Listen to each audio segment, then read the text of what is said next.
Bloomberg Audio Studios. Podcasts, radio, news. This series features conversations about pregnancy complications and loss. Please take care while listening. It's October of 2023. I want you to meet Kendall. She works the front desk at one of Kindbody's Chicago clinics. Her title is Patient Coordinator. And that week, I was on mail duty. So that means that you have to open up all the mail. You have to distribute it where it goes for the doctors. And so I opened it, and we do peruse them. Like, we do have to read them because, like, if we don't read them, then we don't know how to trickle it up or what to do with it. This part of the job was usually pretty mundane. But on this day, a letter addressed to Dr. Angie Beltsos, Kindbody's chief medical officer, stopped Kendall cold. Kendall isn't her real name. Like others in this series, she asked us to give her a pseudonym when speaking about the company. So I read this in the office, and my jaw hit the floor because I was like, what do you mean? What do you actually mean we're doing this? Kendall couldn't hide her disbelief. Her coworker immediately noticed. And she was like, what are you reading? And I was like, dude, I literally looked at her, I don't know what the I'm reading, because I was so taken aback by this letter. And so I gave it to her, and she was like, Jesus Christ. And I go, what am I supposed to do with this? What am I supposed to do with this? The letter was sent by a woman who said she'd been an egg donor. And she was writing to warn Dr. Beltsos about the man she'd donated her eggs to, a billionaire named Greg Lindberg. The woman had donated her eggs to Greg back in 2018, and she had the procedure done at a Chicago clinic which was then run by Vios, the fertility chain that Angie Beltsos founded before it was acquired by Kindbody. I asked Kendall to read the letter. Hello, Dr. Angeline Beltsos. This message pertains to your patient, Greg. I am one of his egg donors that went through Vios in 2018. The woman then references a phone call she says she made to Dr. Beltsos back in 2020. I called you to disclose the truth regarding my egg donation experience at Vios. I informed you that I had undergone the egg donation under duress and had been deceived by Mr. Lindberg, who had failed to fulfill the promised compensation for the egg donation. The woman calls the entire egg donation experience, quote, completely unethical and traumatizing. And she references other women who she says were also pressured to do things they were uncomfortable with. The letter goes on to say that Lindberg continued to have more children from other donors and surrogates after the woman reached out to Dr. Beltsos, and that during some of that time, Lindberg was in prison for bribing an insurance commissioner. Mr. Lindberg currently has at least 5 or more egg donors involved in different clinics across the USA. The number is increasing. In 2022, Mr. Lindberg managed to recreate twins through surrogates while incarcerated in a federal prison, indicating that his family is continually expanding through the helps of these fertility clinics. Over the last 6 years, Lindberg has had 9 children with the help of donors and surrogates. Documents I've reviewed show that 3 of Lindberg's babies were born while he was in prison, and 2 of them with the help of Vios and later Kindbody. I've also seen surrogate contracts that Lindberg electronically signed from behind bars, which listed Dr. Beltsos as the designated medical provider and Lindberg as the sole intended parent. In February of 2022, Kindbody bought Vios, and the clinic continued to play a crucial role in Lindberg's baby project. Out of the 6 additional children Lindberg went on to have since that time, 3 of them were born through surrogates treated at Kindbody. The letter continues with the woman saying she and other egg donors are concerned that Lindberg is lying to them about what is happening with their eggs. The woman says he originally promised to tell her when he used her embryos and whether any children were created. But she says she doesn't trust him to be honest about that. She ends it by writing, I sincerely hope that you took my phone call in 2020 seriously and kept ethics in mind, and that you have not assisted Mr. Lindberg in his efforts to create additional children. Sincerely, the patient. So the letter, addressed to Kindbody, painted a disturbing picture of what it suggested the company was taking part in. Kindbody said that it didn't acquire Vios until years after the first stages of Lindberg's baby project. It declined to comment further for this podcast. Dr. Baltzos didn't respond to interview requests.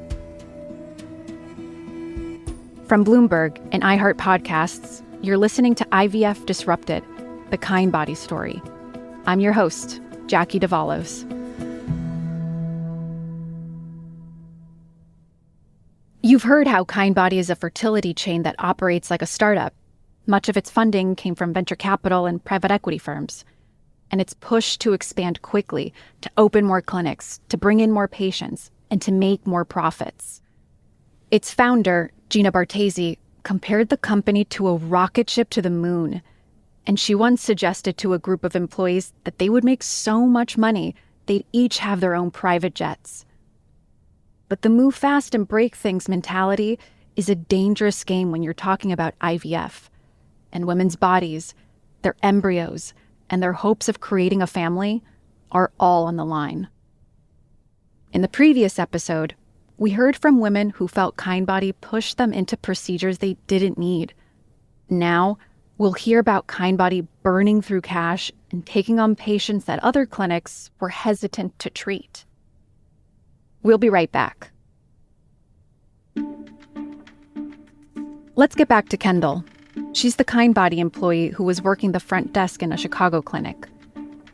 She was holding this letter that was sounding the alarm on a billionaire, Greg Lindberg, and what he called, quote, the baby project. She had never met this woman who wrote the letter and had never seen Lindberg in person. But Kendall does remember when Lindberg's name first came on her radar. I remember I was trying to collect payment for one of the services, and I couldn't collect the payment.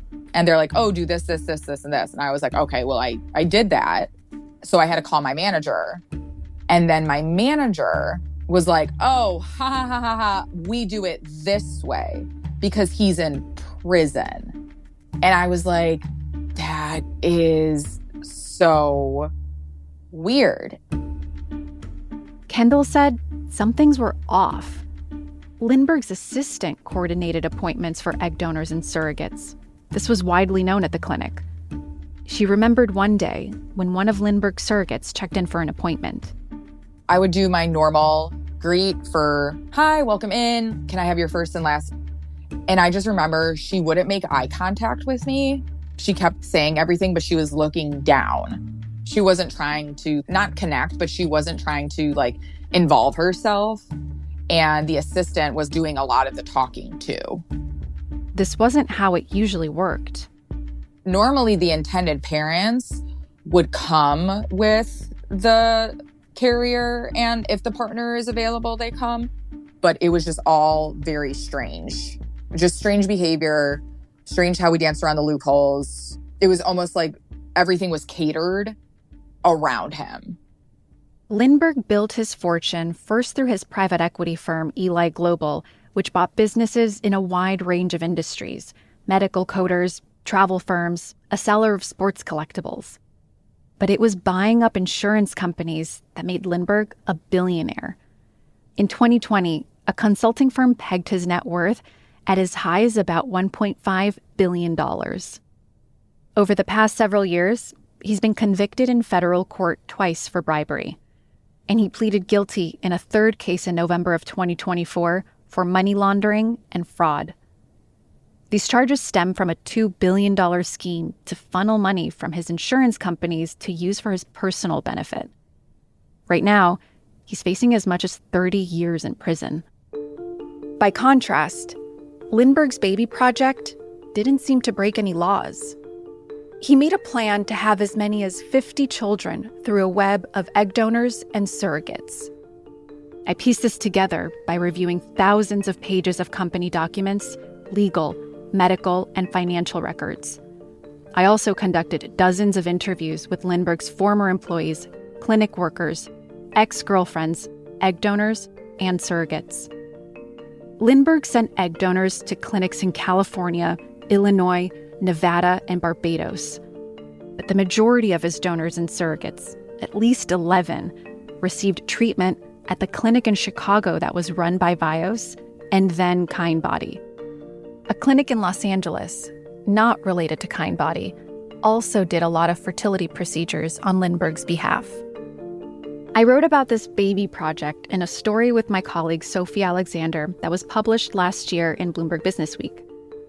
Lindberg participated in interviews for the article, but in the months leading up to publication, he cut off contact and filed a lawsuit against me and Sophie in state court in Florida, alleging defamation, slander, and interference in his business relationships. After the article actually ran, he sued us again, this time in Florida federal court, making more or less the same allegations. In May, he asked the state court to dismiss that case, saying it was largely duplicative of the federal case. And then in August, the federal court dismissed all of his claims against Bloomberg and me and Sophie. I should also note, I reached out to Lindberg again while preparing the series and told him what I was planning to report about him, and he didn't respond. Back at Kindbody, Kendall was stunned by the egg donor's letter. So she took this problem to her superiors. I'm going to bring it to my manager and her higher up, her manager. And so I brought it up to them. They had me scan it over to them. And it was basically like, okay, well, we'll handle this now. Were you expecting, what kind of reaction were you expecting? Shock and awe. Definitely shock and awe. But there was no shock and there was no awe.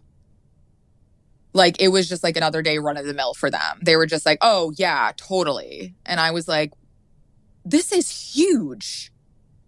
And I go, should I present this letter to Dr. Beltsos? And I remember my manager specifically telling me, do not give it to Dr. Beltsos. And so I was like, what can be done? I spoke to the woman who sent the letter to Dr. Beltsos. She was one of Lindberg's egg donors.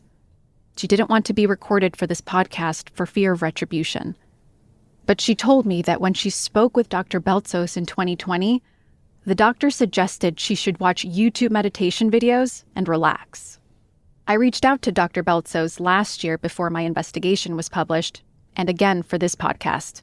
She has not responded to any requests for comment. The woman also told me that the letter she sent in October of 2023, the one Kendall saw, was also sent to other leaders at Kindbody, including Gina Bartesi. No one replied to her.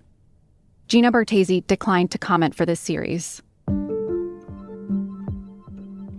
I wanted to know more about how Lindberg's baby project was seen by other fertility clinics and doctors.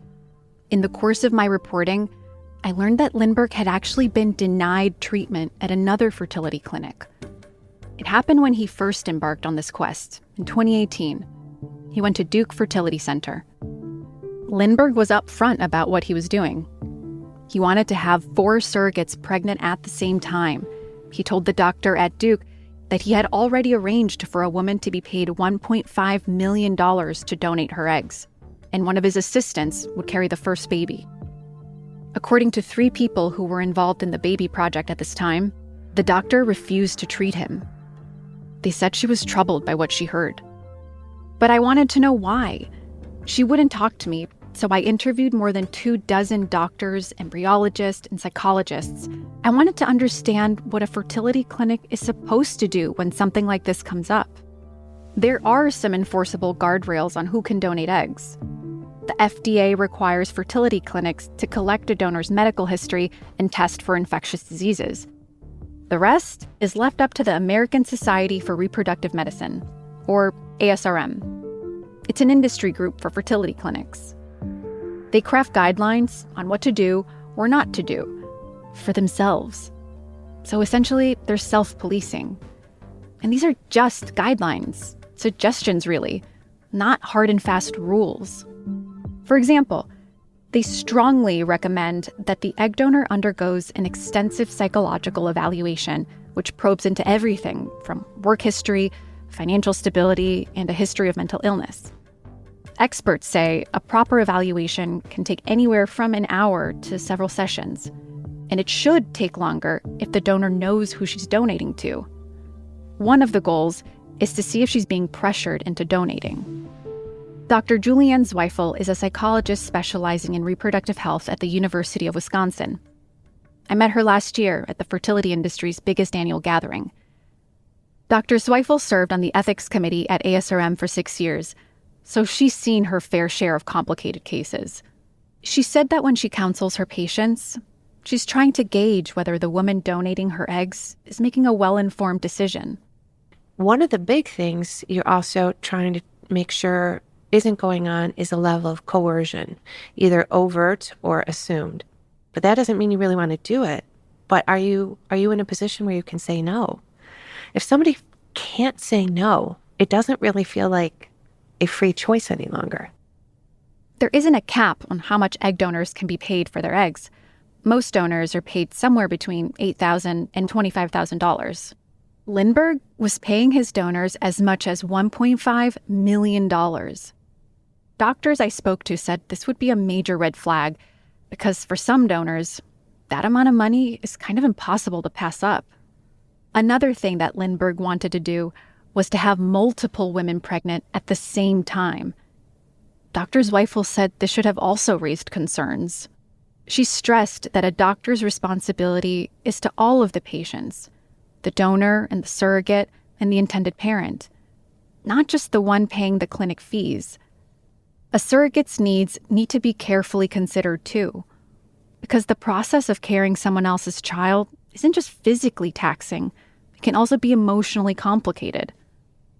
If you have multiple donors and multiple surrogates at the same time, there might be a tendency to treat them like things. We have to treat the carrier as a human who could be harmed. And I don't want carriers to be harmed. And intended parents, I'm really trying to get a sense of, are they going to respect this person? Do they see them as a whole human? They're not just I never use the word oven. An oven is a piece of equipment. This is a person. There was another problem with Lindberg's baby project. His first surrogate was his assistant. She had worked for him at his private equity firm. You can't have an employee of yours be your carrier, because that is coercion. Because she will feel she can't say no, right? Because now she's at risk of losing her job. Lindberg was able to do what he did because without regulation, America's fertility industry is a marketplace where almost anything is possible if you have enough money. When it comes to third-party reproduction, we're in a really weird, sticky place. That's Dr. Brian Levine. He's a founding doctor at CCRM New York.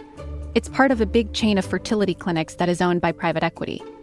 And the reason it's weird and sticky is because it's unregulated and unchecked. There is no national registry in America to know how many times someone has donated eggs, nor how many times someone has donated sperm. And yet, even to Dr. Levine, Greg Lindberg stood out. I've never had a patient say to me, I want to get 3 surrogates pregnant in 1 year. Never seen it. Never had it happen. I've heard of it, but I've never actually had that clinical experience. What Lindberg wanted went beyond anything Dr. Levine had encountered in his career. Multiple donors at the same clinic, surrogates who were employees, payments that dwarfed normal compensation. But the system has no mechanism to stop it. There's no laws. It's an unregulated space. There's laws by the FDA, the Food and Drug Administration. There's laws of reporting by the CDC, the Center for Disease Control. But when it comes to who has the opportunity to work with a surrogate, it's very clear that it's up to the discretion of the treating physician. Lindberg's efforts might sound extreme, but he's taking part in a small but high-profile trend. Wealthy men having a large number of children to fulfill their reproductive ambitions. Elon Musk, who has fathered at least 14 children, has repeatedly warned about population collapse and urged more people to have more babies, calling it, quote, the biggest danger civilization faces. Then there's Pavel Durov, the founder of Telegram, who said in a June interview that he has fathered over 100 children by donating sperm. As long as the IVF industry remains largely unregulated, there's little to stop the next billionaire with a baby project from finding a willing clinic to help. Dr. Levine says Greg Lindberg's baby project at Kindbody pointed to institutional failure. a lot of things just kind of went through holes. And the holes just lined up in this one scenario where the person went from checkbook to baby. And I will argue that leadership starts at the top. And so if that was pervasive in this clinic, where it happened with multiple individuals, even though they were all assigned to one intended parent, I would argue that there is a dangerous culture that occurred within that clinic. And I would worry about the other outcomes that have happened there as well, that aren't being reported to you. For the woman who tried to sound the alarm with her letter, going through the courts wasn't going to yield the accountability she wanted. She felt the clinic bore some responsibility because, after all, she was a patient too. She'd warned Dr. Beltsos multiple times, but there were no consequences for Lindberg. Kendall, the Kindbody employee who opened the letter, was frustrated that the clinic wasn't doing anything. She told her superiors. She told her colleagues. And so I was like, what can be done? And I was talking to my other coworker who is well aware of the situation. And she goes, we just don't do anything about it. We just don't, just leave it. And I was like, no, that's not right. What struck me was like reading that letter, I was like, this woman is in pain. And I can't imagine her experience and what she had to go through. According to Kendall, Lindberg wasn't the only patient that Kindbody was accepting that other clinics were hesitant to treat. Like women in their 50s, or patients who were considered too overweight to be eligible for IVF. Working at Kindbody, we were like the dumpster fire. That was our motto. Like, you would come to us if everyone else denied you because we would put you through. Kindbody framed this as a point of pride. By their telling, they were expanding access to anyone who wanted to have a baby. But to Kendall, after everything she had seen, this wasn't out of compassion. It was out of greed.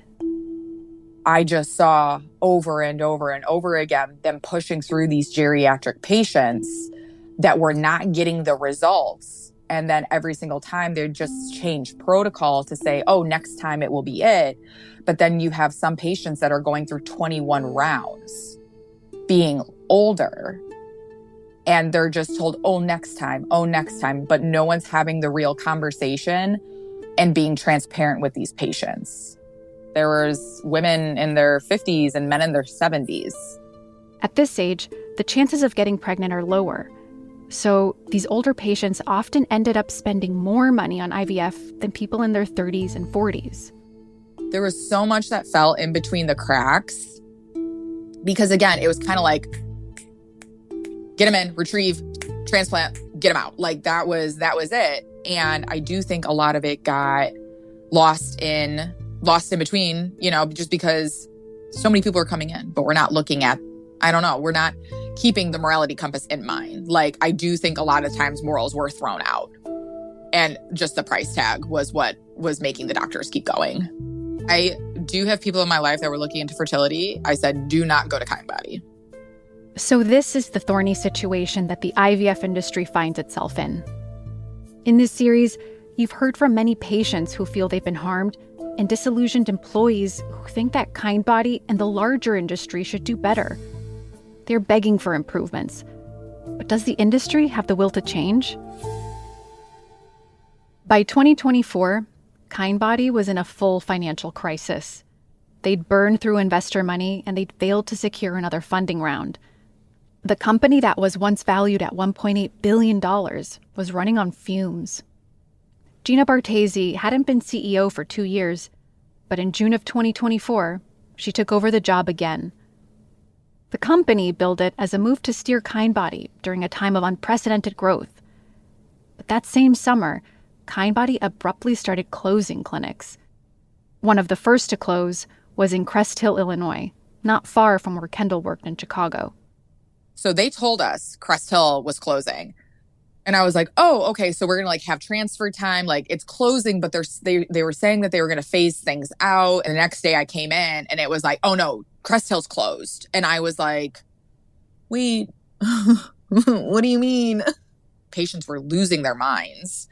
And we were just told, okay, handle it as best you can. Patients discovered their clinics had shuttered through phone calls with frantic receptionists. Some were right in the middle of treatment.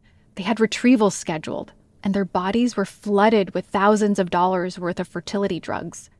Others had embryo transfers on the calendar for just the following week. Our phones were ringing like every minute of every single day because no one knew what was going on. And we were told like an excerpt of what to say, but like these patients were still flying blind. They didn't know what was happening, and Kindbody was not giving them that information. And the information that they were giving them was like half-assed. Oh, don't worry, you'll still get the best care. And I was like, girl, this is not the best care right now. And because they did that, we had to absorb so many patients in the Chicago offices. Then the Detroit clinic closed. I remember specifically there was a woman that was supposed to get a transfer done like the next week that Detroit had closed. And this woman called me sobbing. She was like, I have to do these things. You're telling me I have to go to another clinic? After all of this, Kendall hit her breaking point. And so I was like, I'm like officially done with this company because the only thing you all are interested in is money. According to a document I saw and people with knowledge of the matter, the company was scrambling for $10 million in bridge financing just to keep the lights on. The rocket ship was sputtering. In December 2024, Bloomberg Businessweek published my investigation into Lindberg's baby project. A Kindbody spokeswoman said in a statement at the time that Bloomberg's reporting was, quote, categorically false. Kindbody said it had hired an outside law firm to conduct an independent review of the allegations. A week later, Kindbody announced that Gina Bartesi was stepping down from her second turn as CEO. When I first heard about the news, I texted Gina, and she told me, quote, it had been planned for months. Former executives and people familiar with discussions that Kindbody's board were having at this time told me Gina had actually been asked to step down. 2 months after that, in February of 2025, Dr. Angie Beltzos, who treated Lindberg, stepped down from her role as chief physician. When I asked Gina and Kindbody about my reporting, representatives pointed out she was instrumental in building a company that has expanded access to reproductive health care. Kindbody said partnerships with Walmart, for example, have expanded access in rural fertility deserts, and that nearly 10,000 families exist or have grown during Gina's tenure at Kindbody alone. I reached out to former Kindbody employees when I first heard that Gina was stepping down. Here's Tracy Sosa, an early employee who worked at their Princeton clinic. At the end of the day, she has a brilliant mind. She's a great businesswoman, all those things. I won't take that away from her. And she was always very lovely to me. So Are you surprised she resigned? Yeah, Or I stepped actually down? am, which I'm sure it probably killed her to do, I would think, because this is like your baby, right? She started it from nothing and built it into what it was.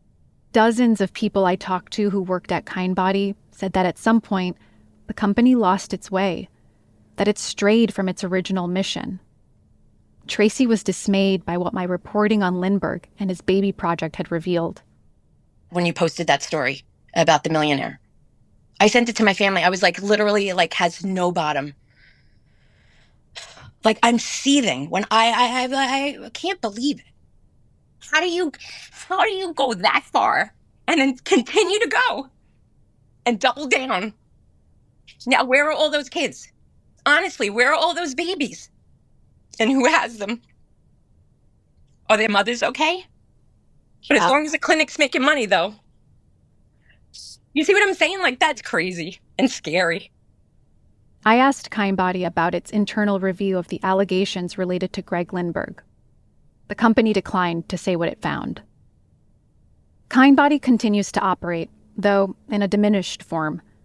In the past year, it's closed 6 clinics, including in Portland, Columbus, and Vancouver. The company opened one new clinic in Charlotte, North Carolina, after years of trying to get it off the ground. But plans in other cities, including Miami and Philadelphia, haven't yielded anything. Several of its top doctors and lab directors have resigned or been laid off.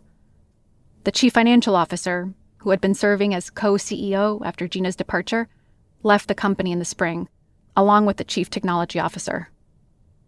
For the employees who believed in Kindbody's original mission, watching its decline has been difficult. They joined a company that promised to transform women's healthcare, to treat patients holistically, to make fertility care feel less clinical and more human. They feel disillusioned.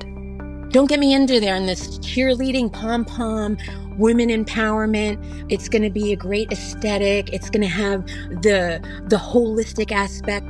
You didn't give me anything. You took away my career. You tarnished my name or whatever you did to never get me hired again. Dozens of former employees told me Kindbody had a culture of fear and intimidation that made it difficult to speak out. I found out about some instances where employees who raised concerns about how the business was being run were abruptly sued when they quit in protest. Throughout my reporting, Kindbody sent legal letters to people it suspected of speaking with me. They threatened to sue if they spoke out about the company. As Kindbody's struggles in the industry became more widely known, former employees like Tracy told me they felt like their careers were tainted by having Kindbody on the resume. I told you in the first time we spoke, I knew once I spoke, I was done. And it was really hard to get a job and to find some stability. So from going from not having money to buy food for my kids and for myself, and to get to where I am now, I could still sleep at night. I'm really sad that it came to all that, because they really had some talented, really great people working for them. And they really had a great idea to help women, because it wasn't just treating the patient medically. They had the nutrition, the holistic, like I said. So they really hit something there. In 2025, Kindbody appointed a new CEO, David Stern. He was previously the CEO of Boston IVF, a fertility network that is widely respected by people in the industry. And before that, he worked at various healthcare companies in operational or management roles. He's not a doctor, he's a business guy. Employees I spoke to, past and current, have high hopes that David will turn the company around. We wanted to hear about his plans for Kindbody and invited him for an interview, but he declined. We'll be right back.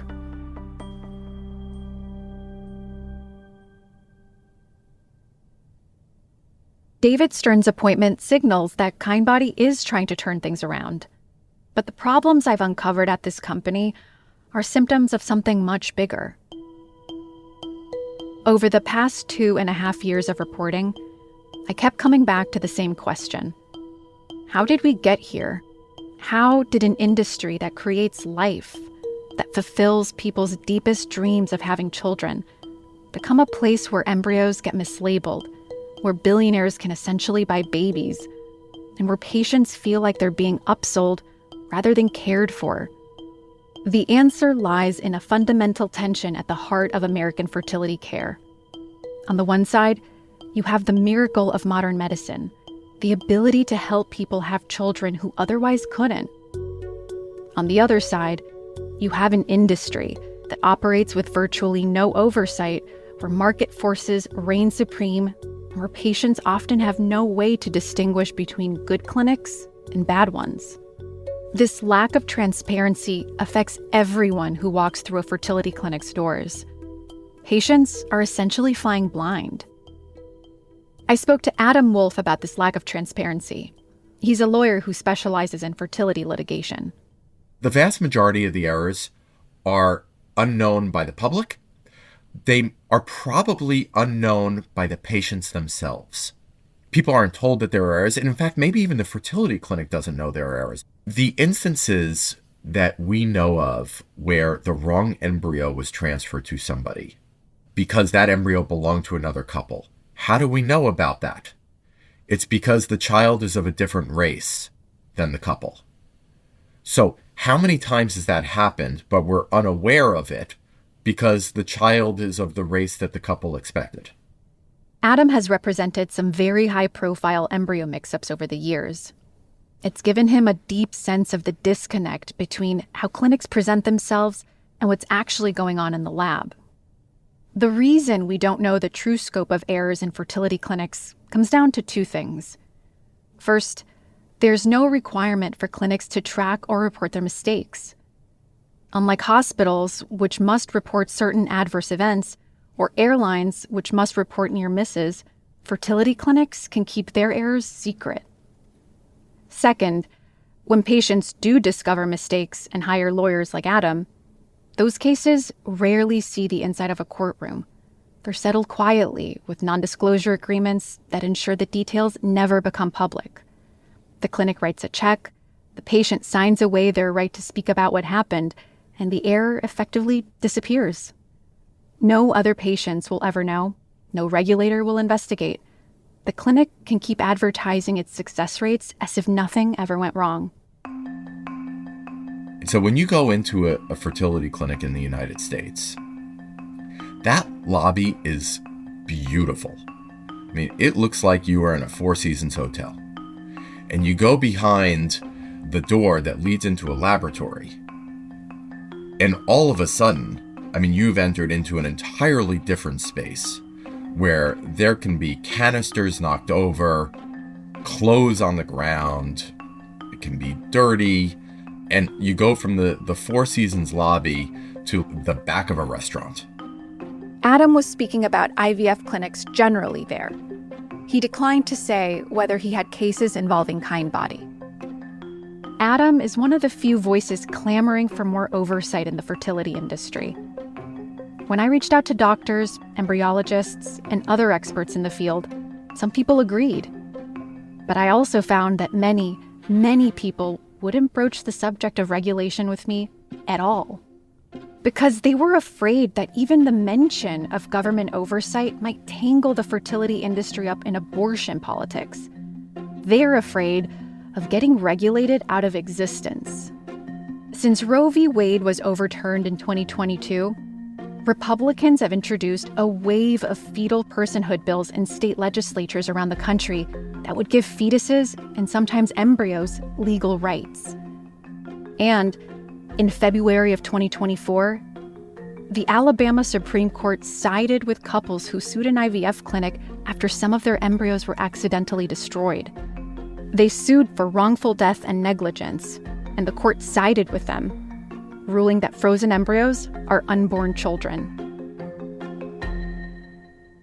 That embryo is, in the eyes of many, a person. And so they believe that that embryo should have the full rights of a living human being. And that may mean things like, gosh, you can't freeze them. And if any harm was to come to that embryo, in some people's minds, that might be akin to murder. That's Barb Kalura. She's been lobbying for fertility rights for over 20 years. If embryos were people, like the Alabama Supreme Court said, then handling them was suddenly a huge liability. If something happened, it was tantamount to murder. In the immediate aftermath, several clinics in the state paused offering IVF treatment. It was too risky. This ruling changed the political landscape overnight.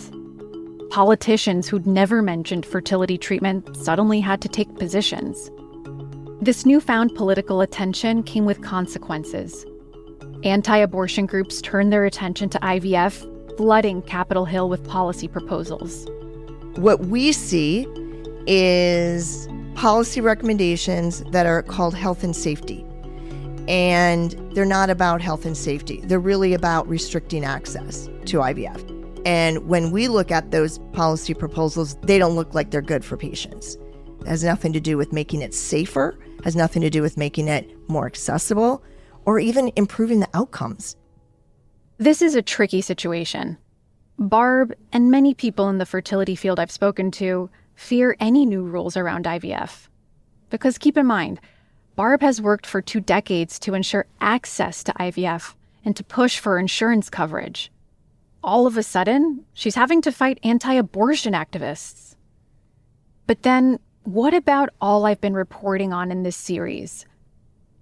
What do we do about the embryos that are lost, mislabeled, or accidentally destroyed?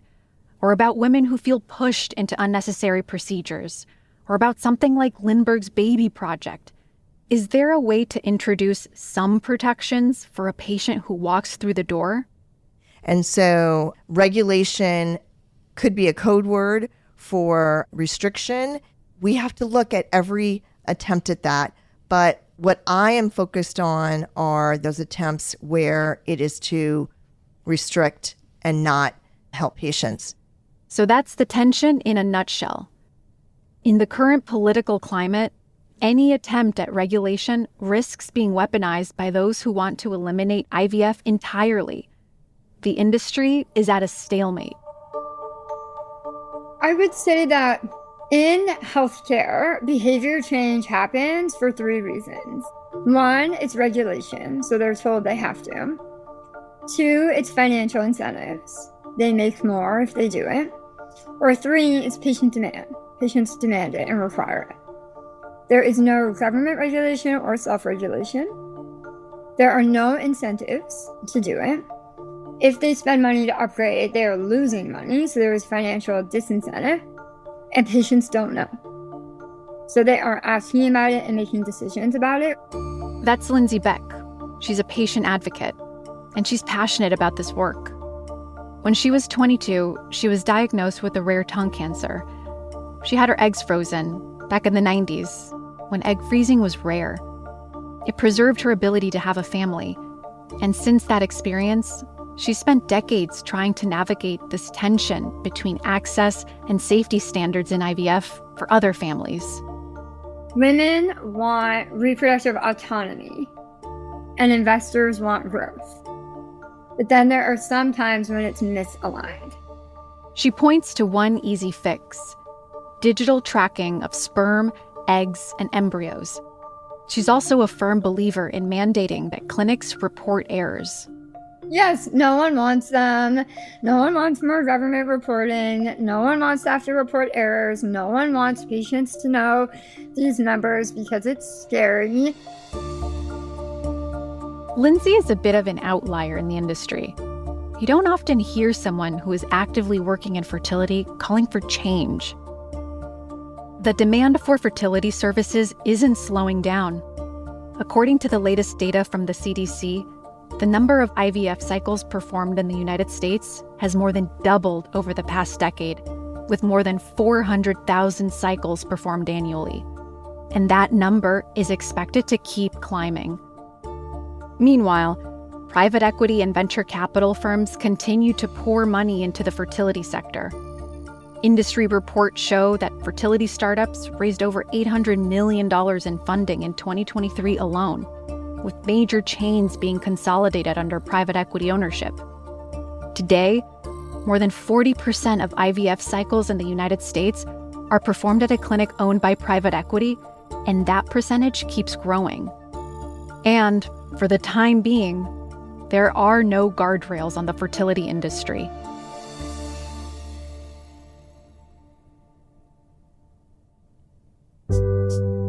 IVF Disrupted, the Kindbody Story, is reported and hosted by me, Jackie Davalos. The series is produced by Sean Wen and Gilda DeCarli. Editing by Caitlin Kenny, Jeff Grocott, and Joshua Brustein. Blake Maples is our sound engineer and composer. Fact-checking by Annika Robbins. Bloomberg Senior Executive Editor for Technology is Tom Giles. Our head of podcasting is Sage Bauman. You can reach us at podcasts@bloomberg.net. IVF Disrupted is a production of Bloomberg and iHeart Podcasts.